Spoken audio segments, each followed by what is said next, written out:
Parshas Nasso, you know, of course, is the longest Parsha in the whole Torah, clocking in at 176 verses. For reference, the average Parsha length is about 108 verses long. And it continues with the themes of last week. It starts off with the wrapping up of the roles, of the responsibilities of the various Levite families. So last week we had the family of Kahas, and this week it starts off with Gershon and Merari. And then we have the camp management, who's in the camp, who's out of the camp. And then we have two subjects back to back that each comprise an entire book in the Talmud. You have the Sota. This is the suspected adulteress, a woman whose husband is jealous and forbids her from secluding herself with some man, and she does it nonetheless, and we don't know what happened. Was there any adultery that happened? And the Torah delineates the whole process of the inspection of this woman to determine if she, in fact, committed adultery. And it tells us the consequences thereof. And that, of course, is the subject of a whole book of Talmud. The book of Sota discusses the subject of Sota, and that is featured in our Parsha. And then we have the Nazir, and that's going to be the subject of today's podcast. The Nazir, which is the individual who undertakes a vow, an oath to be a Nazir, which means to refrain from consumption of grapes and wine and any grape products or derivatives, to not come into contact with dead people, and to not cut their hair for typically a minimum of 30 days. And that's the period of the vow of abstinence of the Nazir. And that too has its own book in the Talmud. And then we read about the offerings of the princes for the inauguration of the tabernacle. The first 12 days of the tabernacle, you have 12 elaborate offerings offered by the princes of the 12 tribes on 12 successive days. So let's focus on the Nazir. Again, the Nazir is someone, it could be a man or a woman, who accepts a vow to be a Nazir, and the laws of that are that they have to withhold from three things for the duration of that vow. So again, typically it's for a period of 30 days. He or she must abstain from wine and grape derivatives. They cannot come into contact with dead people, similar to the law of a Kohen. A Kohen cannot participate in a funeral, cannot hang down a morgue, cannot be in an enclosure with a dead person, and haircuts and removing of any hair is prohibited. This is, of course, a very unusual constellation of prohibited behaviors, but those are the restrictions that mark the Nazir period. And our Parsha, of course, details everything that happens to the Nazir, from the acceptance of the vow to what happens in the event that the period, the duration of the vow is not completed. So, for example, in the event that someone dies in close proximity to the Nazir, so this is verse 9, the verse says that when there's a sudden death and not due to any action on their part, they just happen to have become impure, they have to start from scratch. And there's a whole process of 7 days of purification, and the 8th day of the purification, and you got to start all over. And we read about what happens after he concludes his stint as a Nazir. So really interesting and frankly mysterious subject. Now, when you study the subject, and especially when you look at the literature on this subject, we find some really incredible things about the Nazir. So first of all, in verse 8, we read, Kol Yemei Nizro, for the duration of his period of being a Nazir, Kadosh Hu Hashem, he is holy for God. He is designated for God. For the duration of his Nazirhood, this individual is elevated, is sanctified, is close to God. Now, the Midrash says something absolutely incredible, almost unbelievable. It's one of those midrashes or midrashim that I have to give you the citation, because if I just tell it to you, you'll say, oh, Rabbi Wolbe is pulling a fast one. There's no way the midrash actually says that. So I'm going to check the source to see if I'm making this up. This is in the Midrash Rabbah, in Shemos Rabbah, and it is chapter 16, and it is item number 2 in that chapter. And it's talking about the Nazir and the Sota,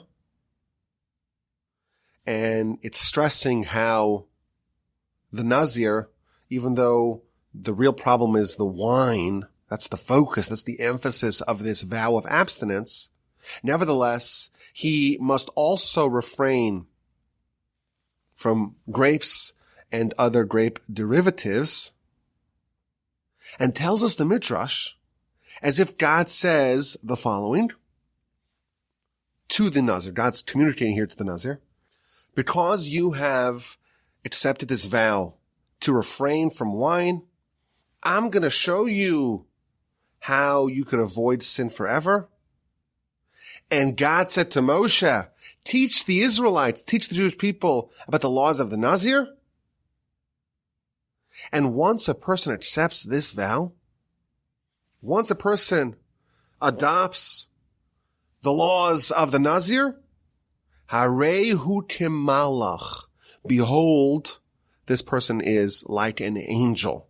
And it quotes the verse, Kol Yemei Nizro, all the days of his Nazir period, Kadoshu Lashem, he is holy, he is sanctified, he is elevated to God. So when the verse says that this Nazir, for the 30 days of the duration of their Nazir period, Nazirhood as we call it here, they are like an angel. Now we're going to revisit this Midrash in a bit, but it's telling us that the Nazir is like an angel. And this is a stunning statement from our sages who don't just throw out words arbitrarily. There's something very special, very transformative, very lofty about the Nazir, that he's catapulted into the spiritual stratosphere and he's like an angel. So if you read that comment in the Midrash, it should give you pause and it should raise the question, what is actually happening with this Nazir? And why is it so special? Why is it so powerful? Why is it so potent? What does it mean that we have this individual who becomes like an angel by accepting this vow of abstinence, to not drink wine and to not do the other things that are prohibited for the Nazir?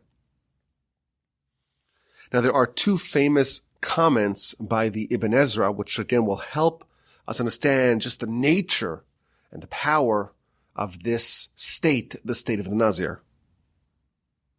In verse 2, the Ibn Ezra points out that this subject is introduced.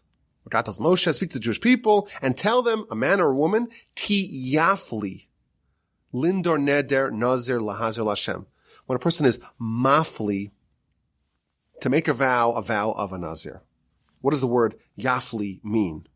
So typically it is translated as to utter, to speak. You have to verbalize. If someone wants to become a Nazir, they have to say, behold, I am accepting the vow of a Nazir. But the word yafli, or pele, or mafli, in the various different iterations of this Hebrew word, the word also means a wonder, a pele, a wonder. Says the Ibn Ezra that when the verse tells us that someone is mafli, yafli, he becomes a Nazir, it is something so wondrous because the vast majority of the world doesn't do this. This person is bucking the trend of the masses. The majority of the world, all they want to do is follow their desires, follow their lusts. And this thing is so unique. It's like a unicorn. It's a stunning rarity. There is someone around. There is a person. There is a human who is willingly forfeiting pleasure, who is willingly denying themselves a pleasure. And that is something really wondrous. That's comment number 1 from the Ibn Ezra. Comment number 2 is on verse 7. This is chapter 6 of the book of Numbers. Part of the laws of the Nazir is that they may not come into contact with the dead. And the verse says, not to their father, not to their mother, not to their brother, not to their sister. They don't go to their funerals in the event that one of those aforementioned relatives dies during the time where the person is still under the state of a Nazir. And the verse explains, Ki nezer elokav al rosho. He cannot become impure. He cannot participate in their funerals because the crown of God is upon his head.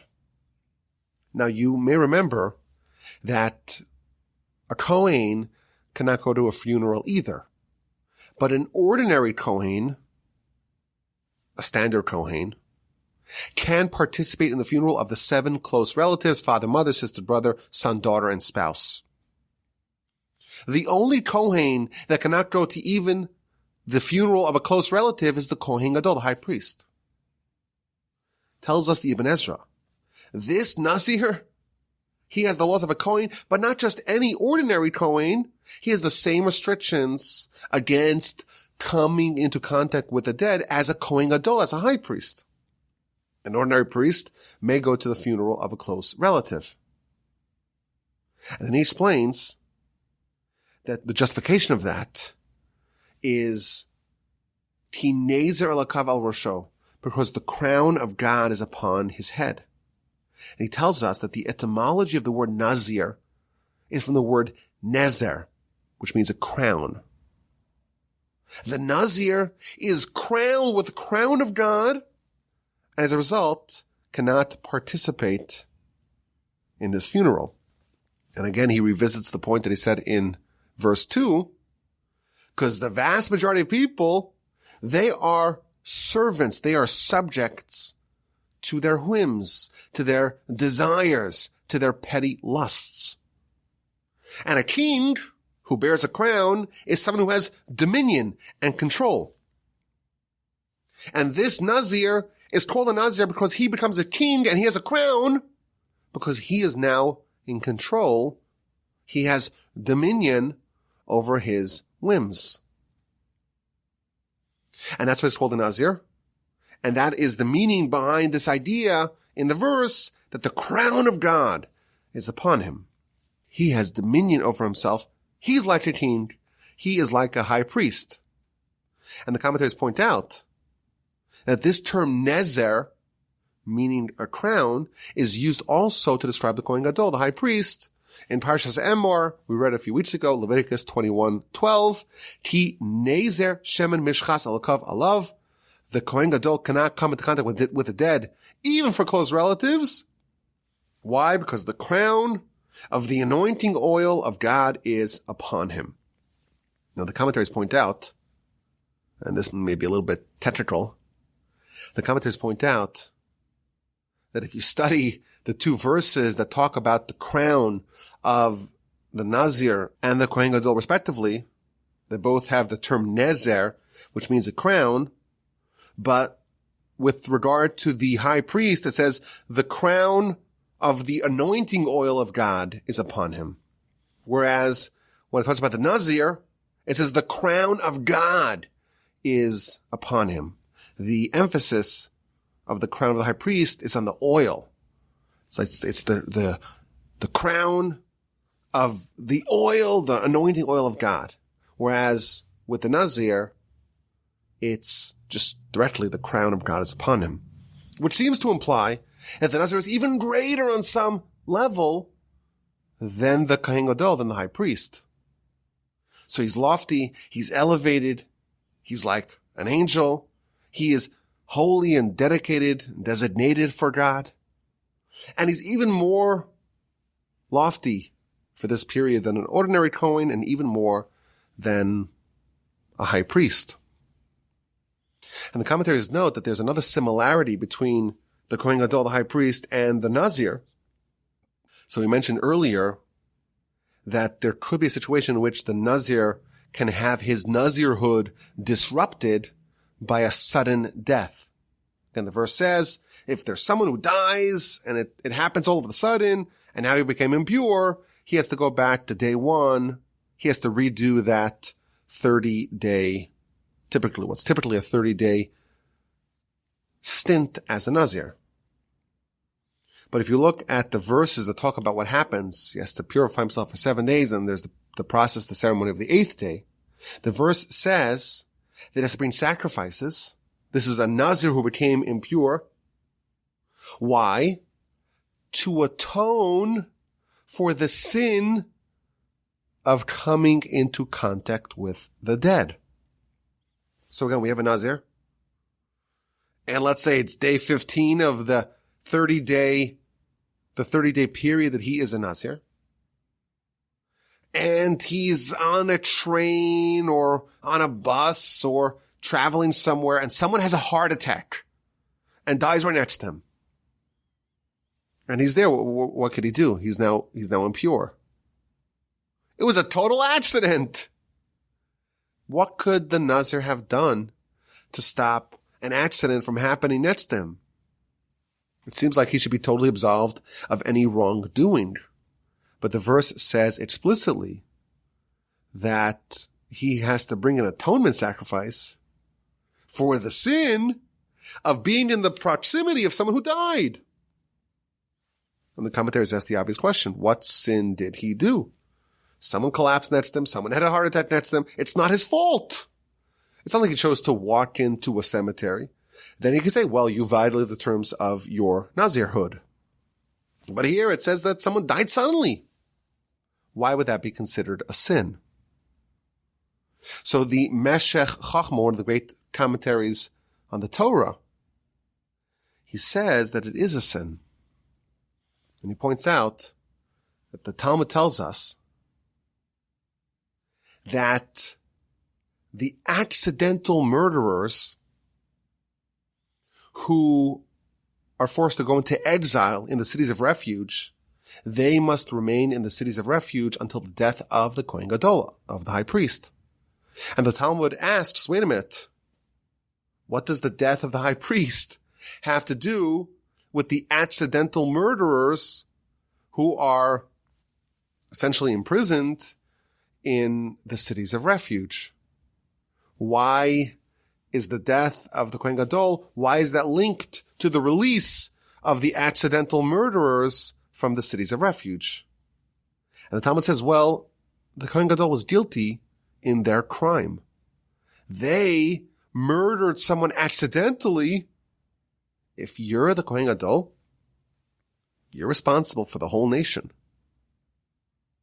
And therefore, any accident that happens under your watch, to a certain extent, it's on you. You should have prayed. You should have prayed for the whole generation that no accidents happen when you are responsible for this people. And therefore, the accidental murderers, not that you did it willfully, of course. It was all inadvertent. Even the murderer didn't do it on purpose. Nevertheless, the guilt is placed at the feet of the Kohen Gadol. Similarly, says the Meshech Chachma, if you are a Nazir and you are designated and you're holy for God and you're like an angel and you have this lofty, exalted stature akin to that of the Kohen Gadol, the high priest, and someone dies next to you. Yes, it happened suddenly. Yes, it was an accident. And yes, you didn't do anything to bring about the person's demise. Nevertheless, it's upon you. You're guilty. And you have to bring an atonement sacrifice. Because like a Kohen Gadol, the Nazir is capable and really is expected to exude holiness and influence to everything around him. And thus, if there's an accident that happens in his midst, in his proximity, in his environs, he is guilty. That random heart attack is his sin because you are a Nazir. You're like a Kohen Gadol. You're responsible. You have this tremendous holiness. You're so lofty. It shouldn't have happened around you. So what our sages are laying out for us here is that the Nazir is going to reach this unprecedented level of holiness simply by accepting upon himself or herself the vow to become a Nazir. And there's more. There's an amazing, absolutely stunning comment in the Baal HaTurim. This is in chapter 6, verse 6. And he tells us why the Nazir is barred from coming into contact with the dead. And he explains that someone who accepts the vow of abstinence of the Nazir is catapulted to such holiness that he's liable to achieve prophecy. And again, this is a regular person. He's an ordinary person. He just became a Nazir. And he's not someone that you would assume would be a good candidate for prophecy. He's a regular person who just became a Nazir. And that's why he must distance himself from the dead.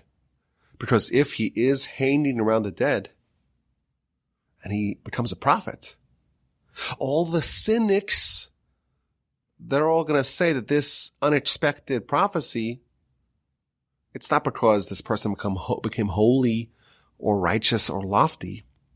It's the result of his commune with the dead. He is doing some sort of seance, some sort of necromancy. He is accessing this unexpected level of prophecy through some sort of artificial and perverse way. And therefore, to dispel that thought, he must have no contact with the dead.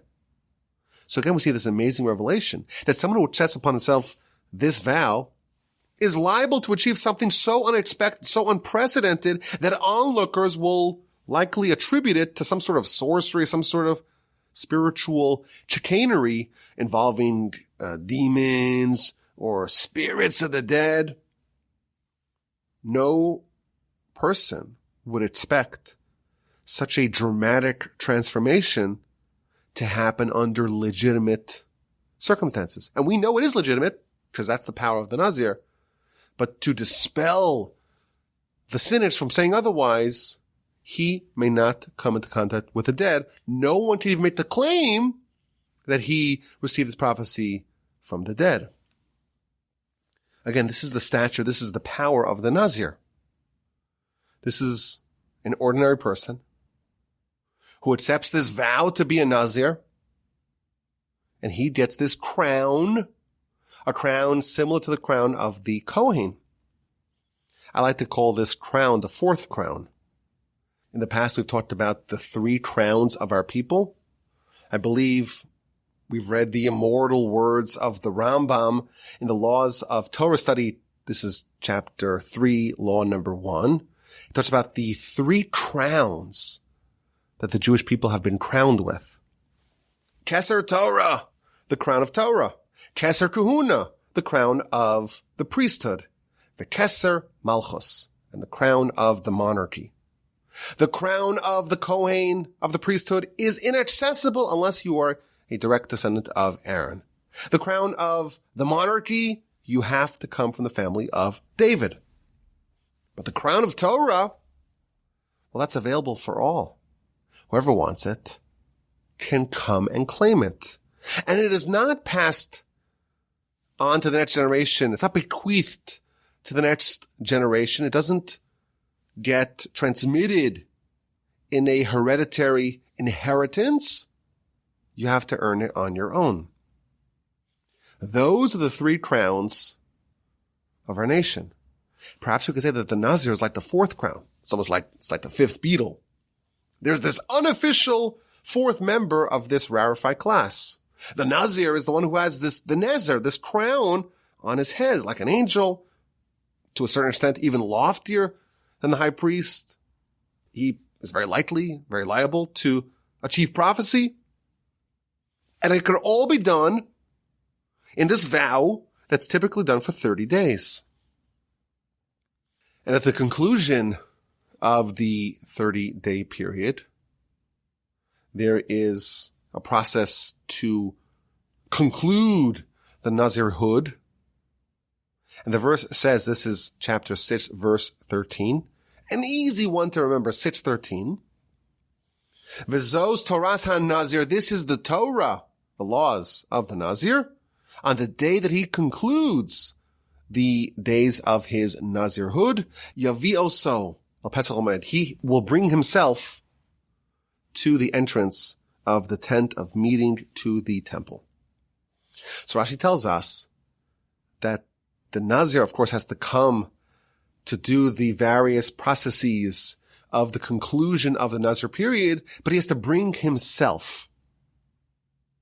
Now, what does that mean? So my grandfather, blessed memory, he used to say that for all the seminal moments of a person's life, they always have to be accompanied by people. So there's a tradition when someone is brought into the covenant of Abraham in the circumcision, they have what's called in Yiddish, I guess it is the kvater, the person who is in charge of bringing the child in. And of course, when people walk down the aisle, they're accompanied by typically their parents. And by the way, even a funeral and a burial, you are accompanied by others on your path, on your journey to transition to the next world. But when you have someone who's a Nazir, he's like a high priest. There's no one who can bring him. There's no one who's bigger than him in the stature of who he became as a person. There's no equivalent individual to him who can accompany him.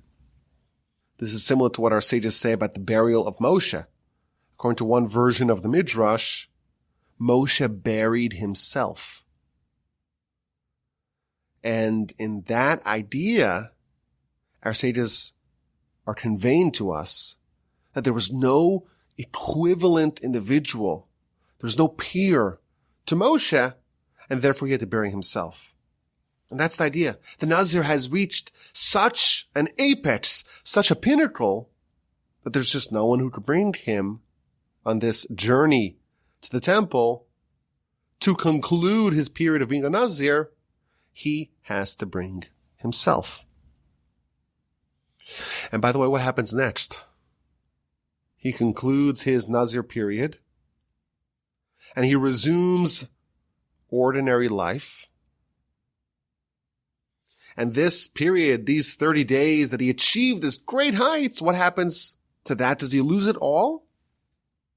So if you look at verse 20, this is at the conclusion of the ceremony and the processes of finishing up, wrapping up the period of the Nazir. It says, and then the Nazir may drink wine.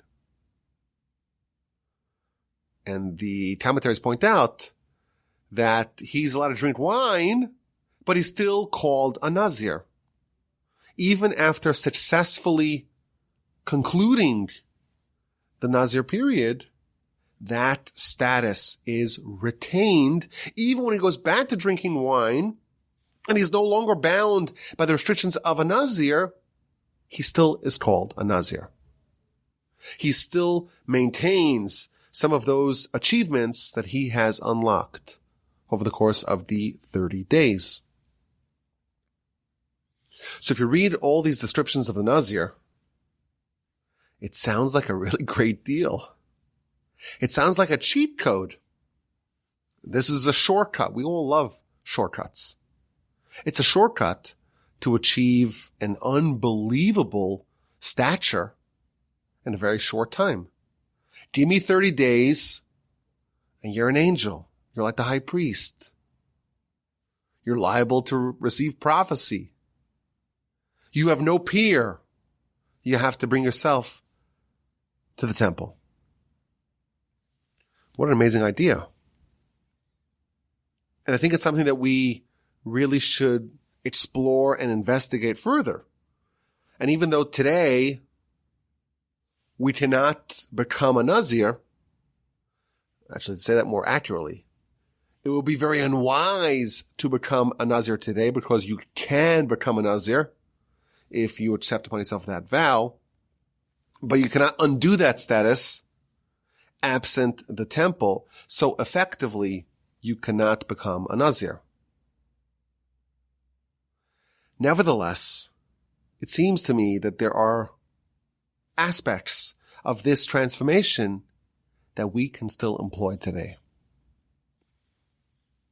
So, in that light, let us examine and study the Nazir to understand how such a dramatic and life-altering transformation happens in 30 days. So, of course, the basic idea of the Nazir is a choice to reject a life of frivolity in favor of a life of connection with the Almighty, in favor of a life of deep meaning. That's the basic idea of the Nazir. But if you study the subject more broadly, you'll see that there are several elements that are present in the Nazir that make up, so to speak, this crown that the Nazir earns. And those are going to be the elements that we would need to use and to mimic if we want to do something similar. What are the elements of this crown, the fourth crown? So Rashi tells us at the very beginning of the subject, Rashi tells us the famous idea from the Talmud. Why is the episode of the Sota, the suspected adulteress, why is that juxtaposed to the Nazir? It's teaching us a lesson that if you see a Sota in her disgrace, if you happen to be privy to a suspected adulteress, you should become a Nazir. Why? Because wine creates an environment where adultery can potentially happen. So there are a few ideas here. First of all, it's a bit counterintuitive. If you see the disgrace of a Sota, that alone you would think should steel you against the possibility of making that same mistake. But here we learn that that's not true. When you see a Sota in her disgrace, it's a message from God that you need to reinforce your own protective measures against such a blunder. So I think these are maybe two of the elements of the fourth crown. Number one, there is a hyper awareness of the environment that God placed you in, and an awareness of the idea that you are receiving divine messages by the things you encounter. Number two, it also demonstrates a lack of confidence in your current standing. A lot of people think, well, I'm good, I'm righteous, I'm safe. Here we see that the attitude of the Nazir is constant vigilance and never resting on your laurels and never assuming that you are impregnable. So that's number two, I would say. Number three, another critical element of this fourth crown is that the Nazir makes a decision. You know, we all like to maintain optionality. We like to have our cake and eat it too. We want to straddle the fence.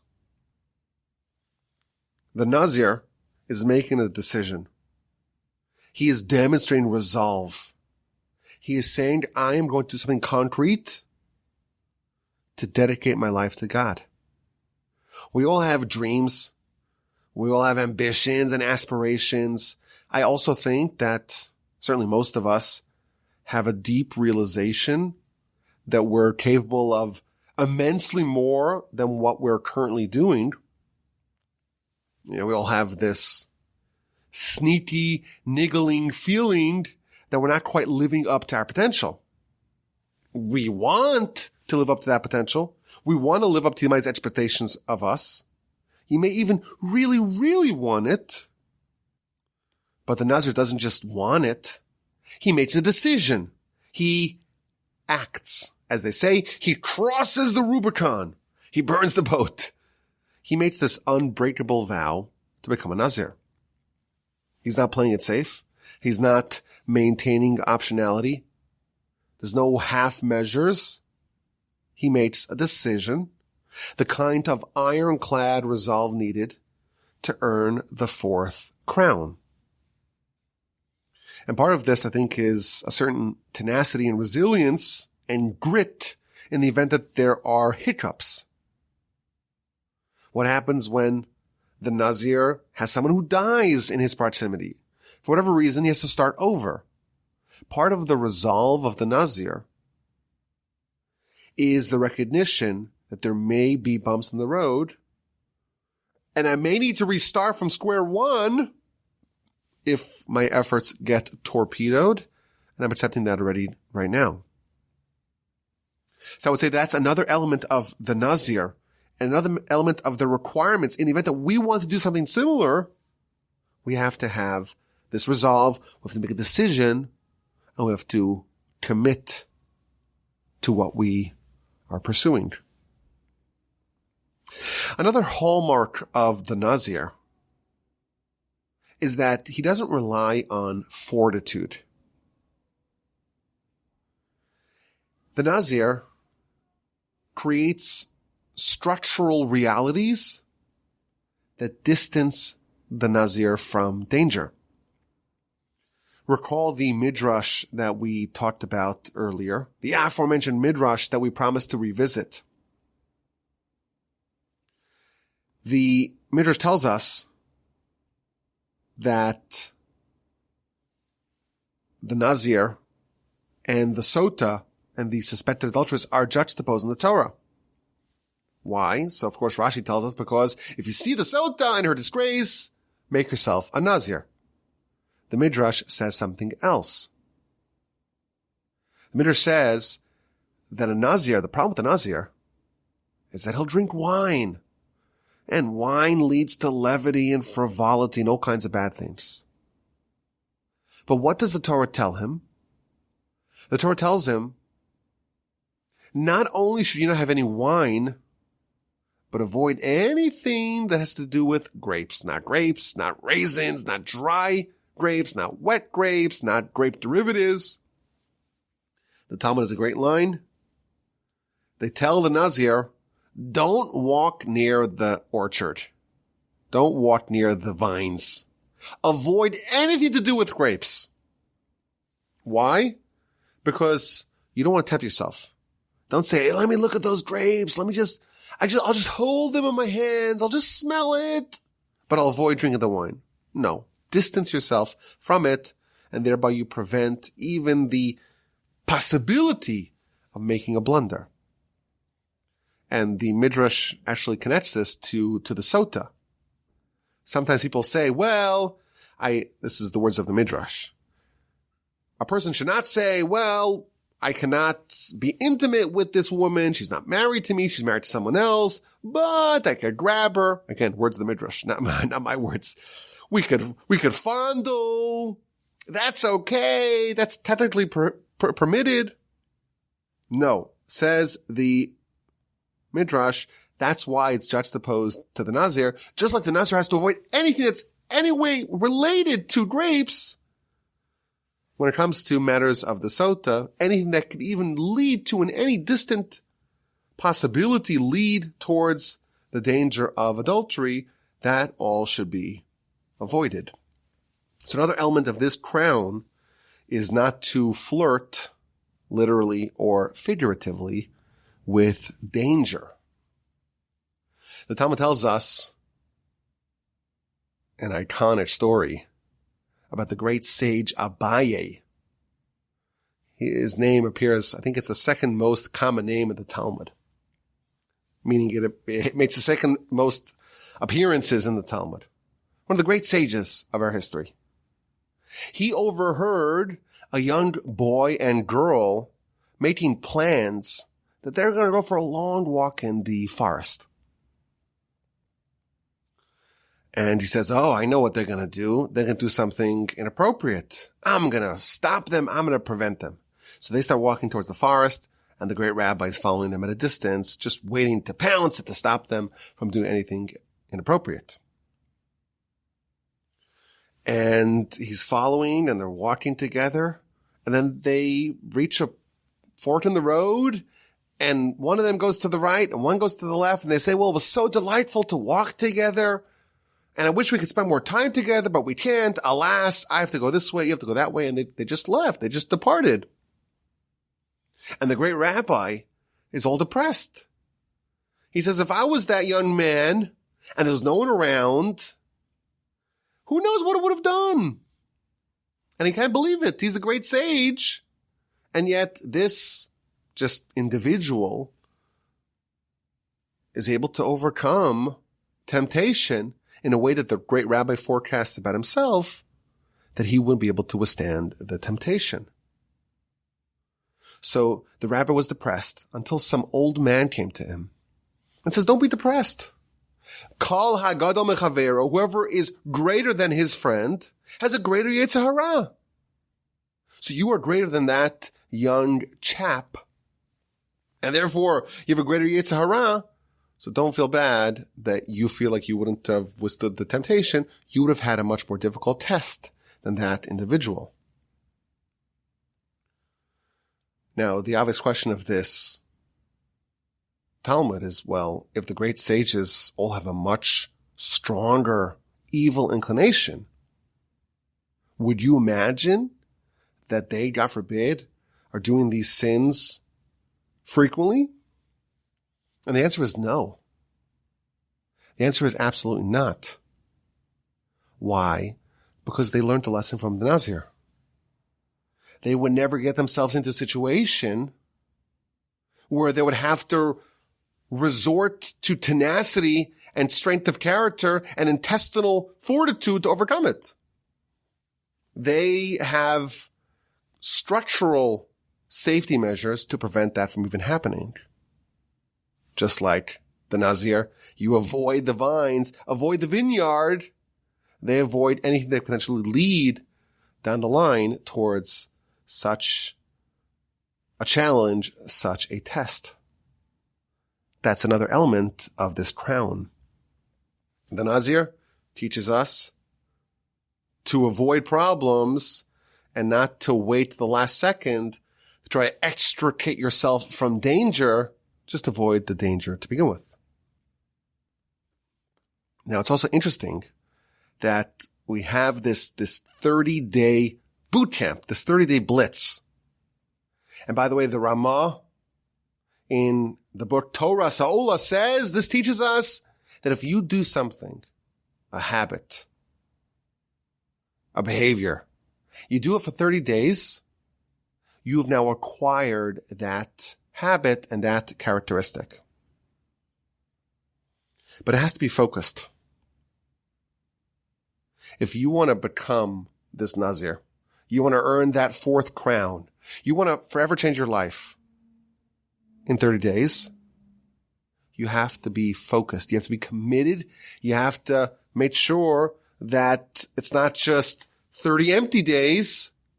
It's 30 days of intense connection with the Almighty. And the Sforno even explains that the reason why the Nazir becomes a Nazir is evident in the verse, he should become holy for God. He should be designated for God. The restrictions are just about removing the disruptions. Wine, well, that leads to levity, and that can disrupt your 30-day mission to connect to your Creator. And if you're fussing over your hair, and it needs to be like this and like that, it's got to be well coiffed. It has to be well groomed. Well, then again, that will draw your focus away from God to the mundane. And even dealing with dead people, it's of course a mitzvah under ordinary circumstances. But if you're going to go to boot camp, and this is an investment of a lifetime, 30 days to change your life forever, you got to focus on what you need to focus on, nothing else. So you can earn this crown in only 30 days. You can achieve tremendous heights with a 30-day commitment, provided that all these characteristics are fulfilled, all these elements are checked off. It's got to be a decision. It has to be a commitment. It has to be focused. It has to be well designed to ensure that you don't make any mistakes. And following this formula, it is possible to change your life completely, to turn everything around in only 30 days. There's one final point which I found to be really interesting, and that is that the Nazir has to be malleable enough for this.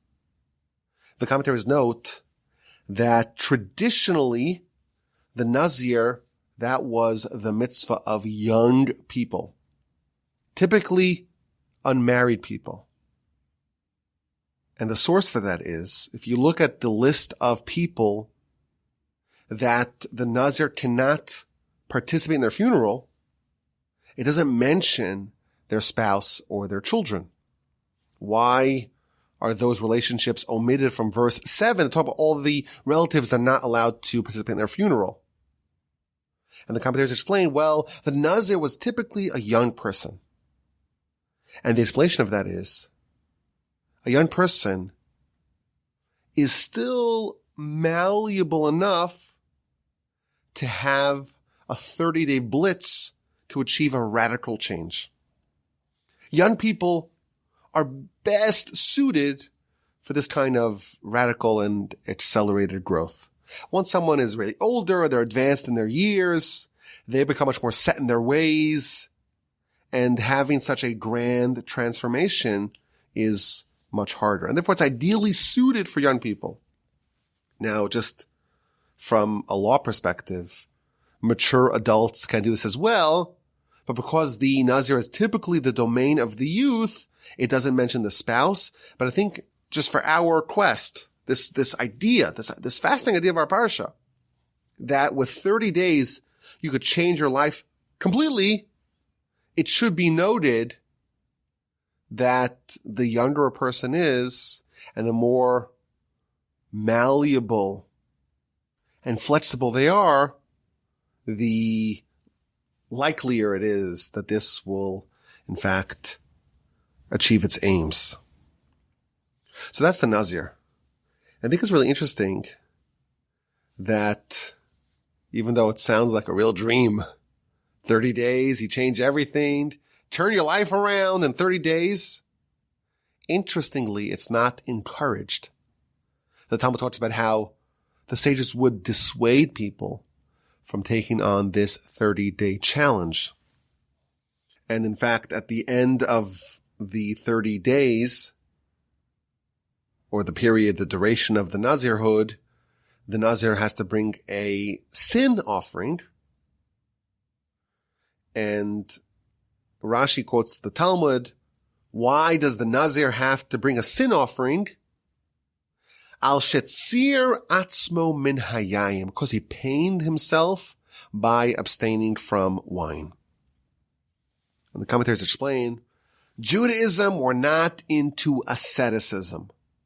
It's supposed to be gratifying and rewarding. If you are in pain and you're causing yourself pain, that's not really the way. And therefore there is this carve out for the Nazir, but it's not encouraged. I was thinking maybe to suggest an idea here. You look at the words of Rashi, the Nazir has to bring a sin offering because he's pained by the loss of the opportunity to drink the wine for 30 days. Perhaps Rashi is indicating that the reason why this is discouraged is because it may cause you pain. But what if the notion of elevating yourself and trying to live a more meaningful life, what if that thrills you? What if you're enchanted by that idea? What if you're so delighted to have the opportunity to shake yourself free of all the nonsense and all the emptiness, not just of the wines, but the various other things, the other silly and vacuous supposed pleasures of the world? I think we can imply from this Rashi, when someone yearns for the deep and sublime pleasure of living a truly meaningful life, a kind of pleasure that cannot be matched with any of the quick dopamine hits of what the Yetzer Hara, the evil inclination, wants you to do with the wines and the various kinds of little petty pleasures that he places before you. When someone willingly accepts a life with fewer cheap pleasures, but instead you choose the harder path. You choose the path of meaning and purpose. And you do it joyously because you want to connect to the eternal. You want to be like an angel. You want to matter eternally and on a cosmic scale. You want to push yourself to see what you could become. How great can this human be? And you're not choosing to have just pain to avoid this. It's not pain. It's all pleasure. It's all joy. You're choosing a life of profound meaning and substance. And you don't want just the empty calories of life. I think in that instance, becoming a Nazir, or as we like to say, trying out the fourth crown, it's encouraged. But it is rare. Most people who do it are going to feel some pain, and that's why there's the sacrifice. And again, like the Ibn Ezra told us, it's a wonder to see it. It's a wondrous thing to see because it is so rare for someone to actually want to change. It's a unicorn. When you see it, it's a sight to behold. It's the one in the million, someone who wants that crown. Most people are just satisfied with mediocrity. They don't want to make that decision. They don't want to commit themselves. They don't want to push themselves. They don't want to challenge themselves. But if we do, if we want to be crowned with the fourth crown, now we know what it takes. Let's get to this week's exquisite insight. Are you ready? The exquisite insight. When it talks about the sota, the suspected adulteress, it starts off by saying, Daber el bnei Israel, speak to the Jewish people and say to them, Ish, a man, kisiste ishto, when his wife acts unfaithfully. So it talks about, of course, all the laws of how a woman becomes a sota and how that situation is resolved. But Rashi asks the question, why say ish, a man? He could have simply said, a man whose wife acts unfaithfully, or he suspects that she may have been acting unfaithfully, and then that could trigger all the laws of a sota. Says Rashi, when a woman commits adultery, she is betraying two men. Of course, one man is her husband, but one man is God. Now, of course, that sounds strange because God's not a man. Man is not a God. We know that. Rashi quotes the verse in scripture, by the song of the sea. During the splitting of the sea, or after the splitting of the sea, Jewish people erupted in song, and they said, God is a man of war. Hashem ish milchama.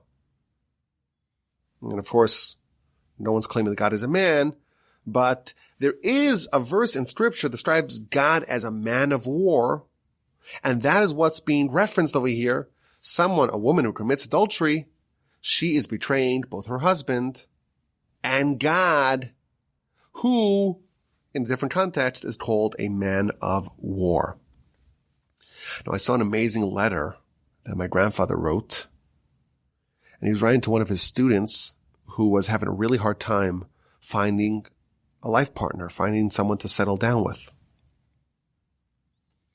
And he quoted this Rashi, and he said something amazing. He says, with respect to a husband and wife and creating marital unity and harmony, God is like a man of war. And just like God was fighting for us, was warring on our behalf when the Egyptians cornered us and we were greatly imperiled, and Moshe tells the Jewish people, you don't need to fight, God is fighting for you. He will fight, and you be silent. Similarly, my grandfather wrote to this individual in this area, in the area of creating unity and harmony between husband and wife. God is fighting for us. And we need to just be quiet. We need to rely on him to wage the war, to fight the battle on our behalf. And I think this is just an amazing idea. Someone who feels despondent or depressed that they are still alone in life, this can be very comforting to know that God is fighting on your behalf. And I was thinking, if we extend this analogy a little further, the Jewish people, we didn't really split the sea, but we did walk into the sea. We still have to walk through those waters. We still take the plunge.